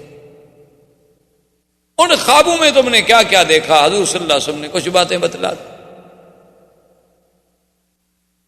اس نے کہا حضور صلی اللہ علیہ وسلم سے کہ تم نے اپنے دوران رضاعت کے جو کچھ عرصہ مکمل کیا اس کے بعد بھی کوئی واقعہ پیش آیا؟ تو آپ نے فرمایا ہاں ایسے آیا تھا کہ میرا سینہ مبارک کھولا گیا. یعنی وہ واقعہ حضور صلی اللہ علیہ وسلم. تو اس نے کہا کہ یا محمد ہے تو بڑی گستاخی، لیکن میں مجبور، اگر تم مجھے اجازت دو تو میں تمہاری پشت دیکھ سکتا ہوں. تو آپ نے فرمایا کوئی بات نہیں، جب تم نے مجھ سے اللہ کے نام پر کہا ہے تو دیکھو. جب آیا تو اس نے دیکھا کہ بین کتفیہ، دو کندھوں کے درمیان میں ایک جگہ جو تھا نا جی ایسے نے وہ گوشت کا حصہ مبارک تھا جیسے ایک مہر مبارک ہو اس کا، اور اس کے اوپر بھی بال تھا، اس ٹکڑے پر، اس گوشت کے اس ٹکڑے پر بھی بال مبارک تھے. بلکہ حدیث میں ایسے آتا ہے کہ عرف الدیک، حدیث مبارک میں یہ لفظ بھی موجود ہیں کہ ان بالوں کی ترتیب بھی ایسی تھی جیسے مرغے کے اوپر آپ نے دیکھا نا جی اس کے اوپر جو بال کھڑے ہوتے ہیں بڑے ترتیب میں، اسی طرح وہ بال مبارک تھے. اور ادھر ادھر اس کے خال تھے، یہ سیاہ تل جسے آپ کہتے ہیں، اس کے ارد گرد تل تھے. جب اس نے دیکھا فقبل یدیہ ورجلہ، وہ تو حضور کے پاؤں پہ گر گئے. اس نے ہاتھ چومے، پاؤں چوما. اس نے کہا ھذا نبی ھذہ الامہ. اس نے کہا ابی طالب ایک بات سنو، ان کو شام مت لے جاؤ. اگر تم ان کو شام لے گئے وہاں یہود ہیں اور یہود ان کو پہچان لیں گے اور یہود ان کو قتل کر دیں گے. ان کو فوراً مکے واپس بھیج دو. یہ نبی ھذہ الامہ، اس امت کا نبی پیدا ہو گیا، تم تو بڑے شان والے آدمی. تو ابی طالب نے کہا کہ اچھا.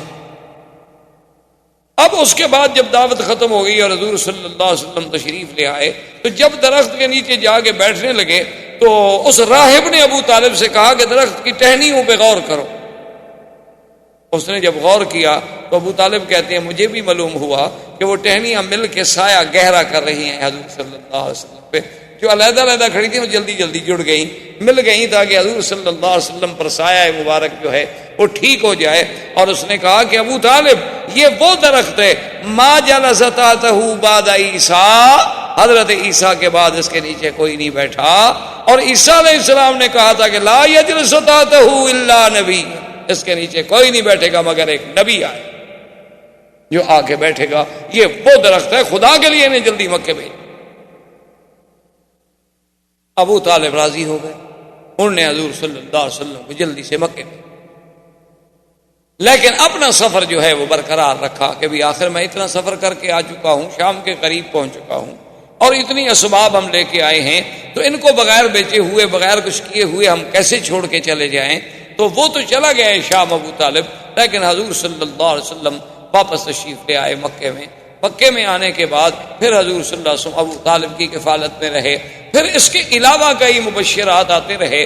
اسی اسنا میں آہستہ آہستہ اب ابو طالب کی بھی موت آ گئی. حضور کی ابو طالب ابھی زندہ تھے اور حضور کی عمر اس وقت تقریباً 25 سال کی ہو گئی کہ بی بی خدیجۃ الکبریٰ رضی اللہ تعالی عنہا جو مکے کی ایک سب سے بڑی شریف نسب سے اور بہت بڑی خاندان کی عورت تھی اور بڑی تاجر اور مالدار عورت تھیں، حتیٰ کہ تاریخ یہ کہتی ہے کہ تمام قریش کا اگر سرمایہ اکٹھا کیا جائے تو بی بی خدیجہ کا اکیلا ان سے زیادہ. اب چونکہ بی بی خدیجہ ایک خاتون تھی، وہ خود تو سفر نہیں کرتی تھی، وہ لوگوں کو اپنا مال دے کے کبھی تو تنخواہ پہ ملازم رکھ کے بھیج دیتی، کبھی ان سے حصہ مقرر کر لیتی، کبھی ان سے کچھ نسبت طے کر لیتی، مال دیتی. انہیں جب پتہ چلا کہ یہاں ایک ذات پاک ہیں جن کا نام محمد ہے اور شہرہ ہے محمد ابن عبداللہ کا، آپ کی صداقت کا، آپ کی شرافت کا، آپ کی سیرت کا، آپ کے کردار کا، تو انہوں نے پیغام بھیجا کہ حضور آپ میرے مال سے کیوں تجارت نہیں کرتے؟ حضور صلی اللہ علیہ وسلم راضی ہو گئے. تو بی بی خدیجہ نے اپنا ایک غلام تھا میسرہ، ان کا ایک عبد تھا، خریدا ہوا غلام تھا، وہ بھی حضور کے ساتھ بھیجا اور میسرہ کو بھی مال دیا، حضور پاک کو بھی مال دیا، اور میسرہ کی ذمہ داری لگائی کہ تم نے حفاظت بھی کرنی ہے اور ساتھ بھی رہنا. اب حضور صلی اللہ علیہ وسلم مال لے کے شام کی طرف چل پڑے. میسرہ کہتا ہے کہ واللہ خدا کی قسم ہے میں نے ایسا خلق تو کبھی نہیں دیکھا تھا قریش. وہ تو ہم غلاموں کو غلام سمجھتے تھے کہ دور بیٹھو کام کرو، لیکن محمد مصطفیٰ کھانا میرے ساتھ کھا رہے ہیں، پانی میرے ساتھ پی رہے ہیں، اور مجھ سے ایسی باتیں کر رہے ہیں جیسے میں بالکل آپ کا کوئی ایک عزیز ہوں. اتنی کرم، اتنی محبت، اتنا. اور پھر حضور شام آئے، مال بیچا. پھر مال بیچنے کے بعد میسرہ سے کہا کہ بھی پیسے لے کے جو ہم واپس جائیں کیوں جائیں، یہاں سے مال خرید لو، وہ مکے میں بیچ دیں گے. تو وہ مال خرید کر کے مکے میں لے آئے اور مکے میں آ کے وہ مال بیچا. اب سب پارٹیاں جو تھیں ان نے تو ایک دفعہ نفع کمایا، حضور نے 2 دفعہ نفع کمایا. یعنی جب تجارت دی گئی تو اس میں بھی آپ سب سے آگے نکل گئے، کوئی مکے کا تاجر بھی مقابلہ نہ کر سکا. بی بی خدیجہ کو جب پتہ چلا کہ ایک آدمی نے کبھی تجارت نہیں کی اور وہ اتنی جلدی کیسے اس مقام پہ پہنچ گیا کہ سب تجارت کے تجربہ کار جو تھے وہ پیچھے رہ گئے. اس نے میسرہ کو بلایا، اس نے کہا میسرہ یہ کیسے؟ اس نے کہا بی بی کیا پوچھتی ہیں، یہ تو کوئی شان والا آدمی ہے. راستے میں ہم گئے تو راہب نے یہ کہا میں نے تو ان کو کبھی نہیں دیکھا کہ دھوپ میں جائیں اور اوپر بادل سایہ نہ کرے. میں نے تو کبھی نہیں دیکھا کہ اگر 20 آدمی بیٹھے ہیں، حضور ایسی جگہ بیٹھے ہیں جہاں درخت کا سایہ نہیں، سایہ اسی طرف چلا جاتا ہے جس طرف یہ بیٹھے ہوں. میں نے تو یہ دیکھا اور میں نے یہ دیکھا اور میں نے یہ دیکھا. بی بی خدیجہ تو حیران ہو. اب بی بی خدیجہ کے دل میں ایک تڑپ پیدا ہوئی کہ کہیں ایسا کیوں نہ ہو جائے کہ میں شادی کر لوں. حالانکہ اب ورنہ بی بی خدیجہ کو شادی کرنے کا کوئی ایسا خواہش نہیں تھی.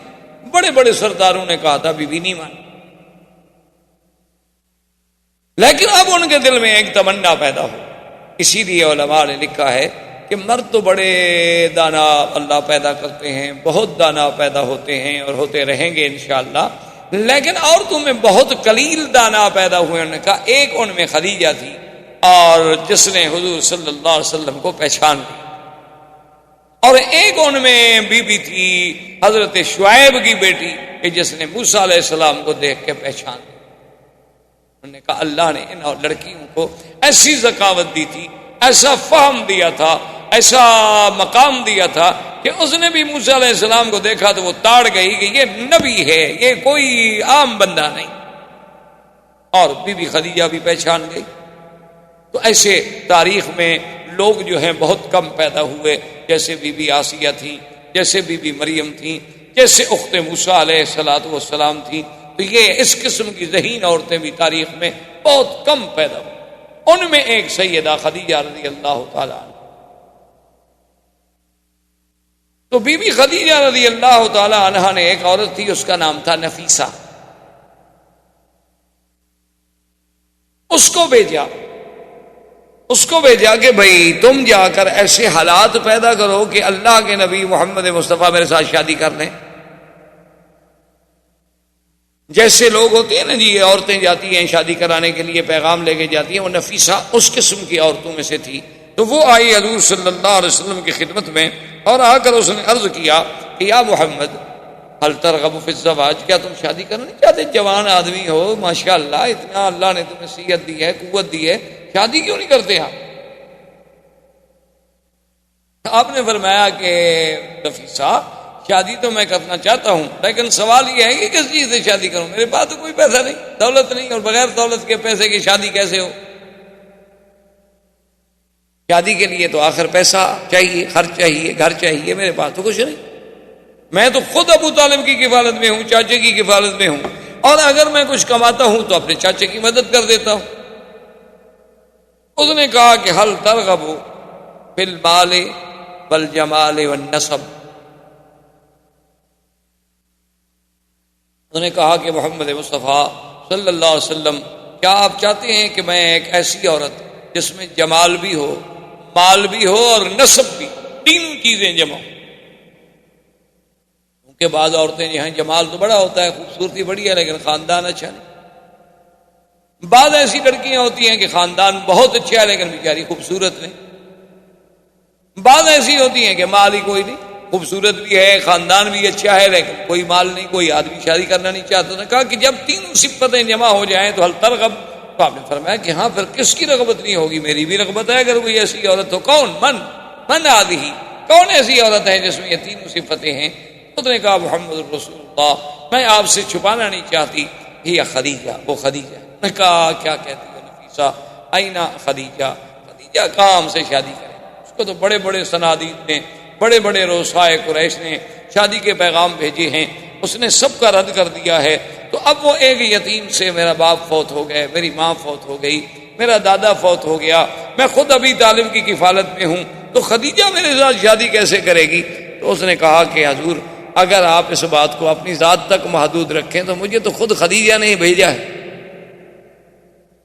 تو آپ نے فرمایا کہ اچھا، پھر میں راضی ہوں۔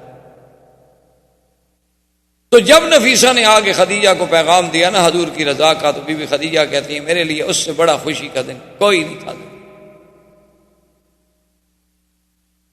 کیونکہ پہلے میں حالات تو سن چکی اور میں ساری علامات سے کسی نتیجے پر تو پہنچ چکی تھی کہ یہ کوئی نرالی شان والا بیٹا بچہ ہے، جوان ہے۔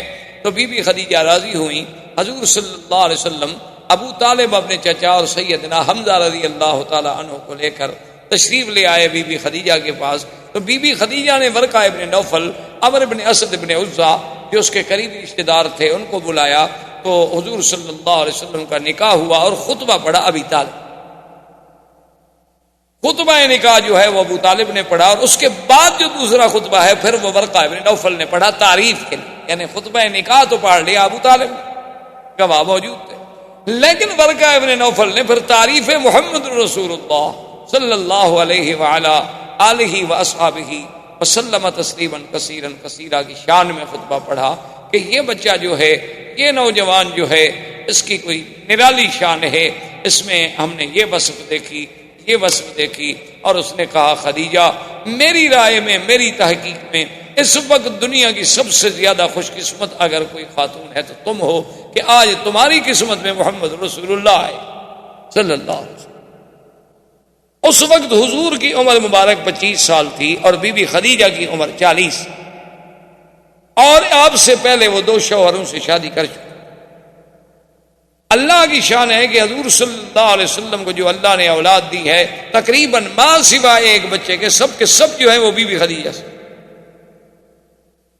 حضور صلی اللہ علیہ وسلم کے بیٹے جو بی بی خدیجہ سے پیدا ہوئے عبداللہ، پہلا بچہ جو پیدا ہوا اس کا نام تھا القاسم، دوسرا بیٹا جو پیدا ہوا اس کا نام تھا عبداللہ۔